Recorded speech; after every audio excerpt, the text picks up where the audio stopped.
Hey guys, welcome back. Listen, we've got some really cold air coming into southeast Texas over the next couple of days. This is not your garden variety type of freeze, 31 or 32 degrees. They're calling for lows in the low 20s or even the upper teens. And this is dangerous stuff. This can cause some real damage to your property if you're not careful. So I'm going to take a few minutes to show you what I do around the house, both on the outside and the inside, to prepare and protect the home and make sure that this type of weather, this type of freeze, doesn't cause damage to the home. So let's get started. Now, the first thing that I'm going to tell you to do, and this is not mandatory, but this is the way that I approach a situation like this where temperatures are going to get dangerously cold. My advice is to shut off the water. I think this takes away a lot of the risk and a lot of the potential problems that you can have. You can also leave the water on. We'll talk a little bit more about this. But if you're going to do it this way, what you need to do is find your main shutoff in the house. And for us, we've got a well. So in our garage, we've got a main shutoff valve. I need to come out here and basically just turn this off. You can see I'm going to turn the ball valve to the inside. The water is now off to the house. I'm also going to take a moment while I'm here because I've got another line that goes to the outside sprinkler system. I've got a shutoff valve for that, which is separate from the main line. I'm going to turn this off as well. And so now the water is off both to the inside of the house and to the outside sprinkler system. So let's go to the outside of the house and let's talk about a couple of things. Now we're out here on the outside of the house. We've just turned off the water both to the house and to the outside here. Now, before I go any further, I want to mention why we're taking these steps. And the main reason for this is we want to make sure that there is no water in the pipes or in the system that as it gets cold and as it freezes and that water expands, it can cause damage. If that water is trapped and under pressure, it can cause tremendous damage very, very quickly at these temperatures. So as we come outside here, there's three areas that I want to focus on here at my property. Number one, we've got a well pump here. I mentioned on the inside that we're on well water, and this is the pump on the outside that actually pulls it out of the ground.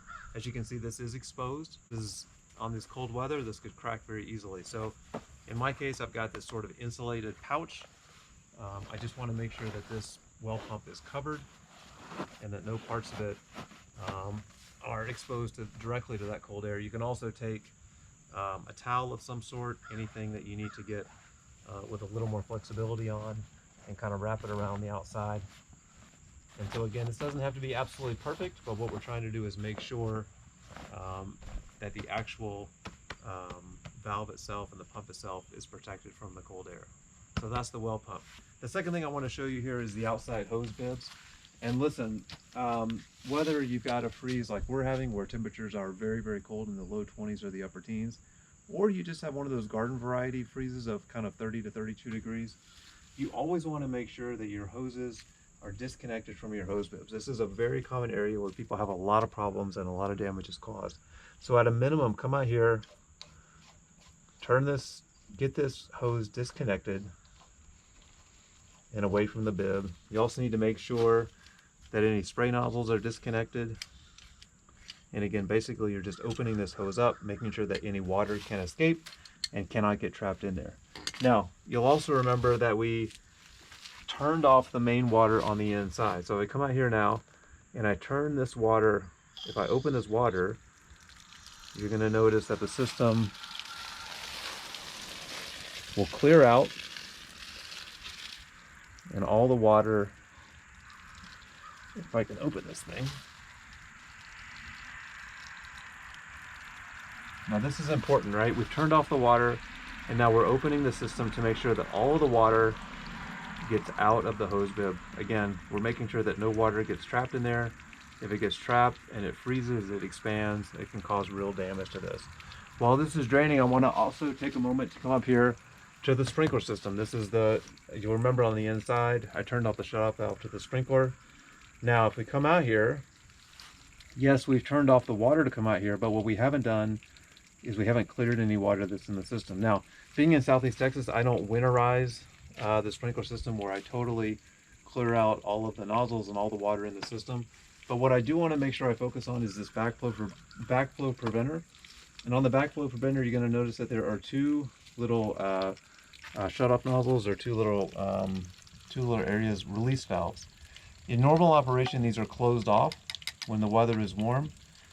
But because they're closed off, the water has nowhere to escape. So what we want to make sure is to come in here we've turned off the water on the inside. We open up these relief valves again, so the water has somewhere to escape. Now this is going to take a little bit of time to drain out of the system, but what you're allowing this to do is you're preventing anywhere where the water can build up. So let's just give this a couple of minutes to clear out. Okay guys, we let this drain for a couple of minutes. Notice that the hose bib is open. The valves on the backflow preventer are open. Now a couple things that I like to do. First thing on the hose bib, take some kind of covering. It can be a towel. You can buy one of these little bib covers on Amazon or at a hardware store. And what I like to do is just, again, put this on the hose bib. This is just to protect it and keep it a little bit warm. It just fits on snug like a little blanket for the bib. You can come over and tighten it up. And again, everything underneath is open so that the water can't be trapped. This will protect it and keep it a little bit warm. Let me just add one more thing. We've talked about this process with the water turned off and putting the insulating material on top of the hose bib. Now, if you have a situation where you can't turn the water off or you don't want to turn the water off, at a minimum, what you need to do is, now you'll keep the water off in this case because the water is still on. If that is the case for you, keep the water off. Make sure of a couple things. Make sure that the hose is disconnected from the bib. Make sure that any sort of sprayer is taken off the end of the hose. Make sure the hose is wide open. And then finally, make sure you take some sort of cover, whether it's a towel or a mitten or a cover designed for the bib, and make sure that you cover this up, seal it up and protect it to keep the cold air off this area. Now the last thing I would do out here is I would take a towel or a couple of towels, and even though we've protected this backflow preventer by opening these pressure relief valves, I like to come in and just cover it up. You'll notice on a lot of the sprinkler pipe out here, we have some of this insulating tape and insulating foam. This does help, but the backflow preventer is open. So just take a towel and just try to wrap it around. Again, it doesn't have to be pretty. We're really just trying to protect and cover up any parts that are exposed. Even though we're getting water out of the system, when you have temperatures that are going to be this cold, again, low 20s, upper teens, anything that we can do just to make sure there's no parts that are exposed is a good thing. So again, might not look great, but it just keeps the bare pipe from being out in the cold weather. Oh, one more tip on the outside here. We've done this only to one area, but if you've got multiple bibs and multiple faucets on the outside, you need to do this for all of them. Anywhere that you've got this type of water access, exposed pipes, you name it, come out and do these same things. Again, every property is different. Make sure that you take the steps for your own home. Now, next step, let's go inside and finish this up. We're back inside now. We've turned the water off. We've gone to the outside of the house. We've made sure that the hose bib, the well pump, and the sprinkler backflow preventer are taken care of. Now the last thing you need to do is you need to come inside. You need to make sure you open the faucets to, again, relieve any potential pressure points and empty the pipes out. So what I like to do is come in, I like to go to the bathroom or the rooms that are the furthest away from where you turn the water off. So this would typically be on the other side of the house. And all you simply need to do is walk around, take a couple of minutes, and open up these faucets. And you're going to see that the water is going to drain out. Just leave them open, let this water drain. And what this does is it gets all the water out of the pipes. And quite simply, if there's no water in the pipes, there's nothing that can freeze. And if the faucets are left open, now this is important. Walk around, open all these faucets, and leave them open. You want to make sure that there's no way for pressure or any water to be in the pipes to build up when this very cold air comes in and this water would freeze. Also, we talked at the front of this video about steps you would take if you decide to leave the main water onto the house. Either you don't want to turn that off or you can't turn that off. In that case, similar situation, you're going to go around to all the faucets in the house, especially those faucets furthest away from the main water source or the main water shutoff. Go to that bathroom or those bathrooms and turn these faucets on. You want to get, some people call it a drip. I think you really need to get somewhat of a stream of water coming out. Doesn't need to be super fast, but it needs to be enough where the water's moving. Something like this, the water's moving, clearly moving through the pipes. It's going to prevent it from freezing. Go around to all those faucets in the house, turn them on and leave them on overnight. You want to make sure water is flowing through those pipes, is flowing through all the pipes in the house, and it cannot freeze. Now listen, what I'm really concerned about here is that 6 to 8 hour window. And I know you're thinking maybe, listen, I'm turning the water off. What a pain. What if I need water? What you're really concerned about is just that window when everyone goes to bed, before everyone wakes up, that 6 to 8 hours where nothing is happening in the house, where that water is sitting in the pipes and potentially freezing.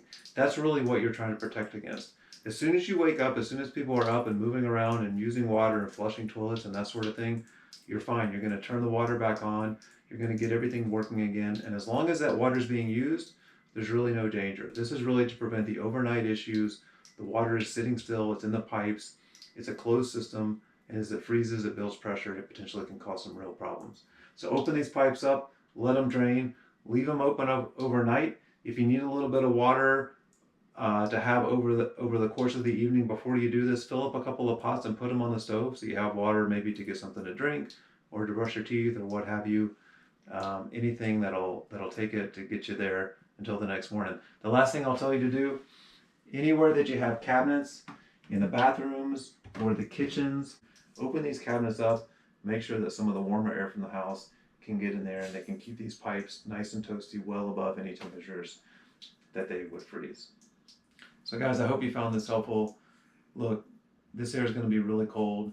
It can be very dangerous to your home and your pipes. So really take this seriously and take the time to protect your home. Remember the 5 P's: people, pets, plants, pipes, and property. Take steps to protect all those things. We got to get through these 2 to 3 days when the temperatures are going to be really cold. But if you take these steps, we get to the other side, it starts to warm up, you're going to be in good shape and you won't have any damage to deal with.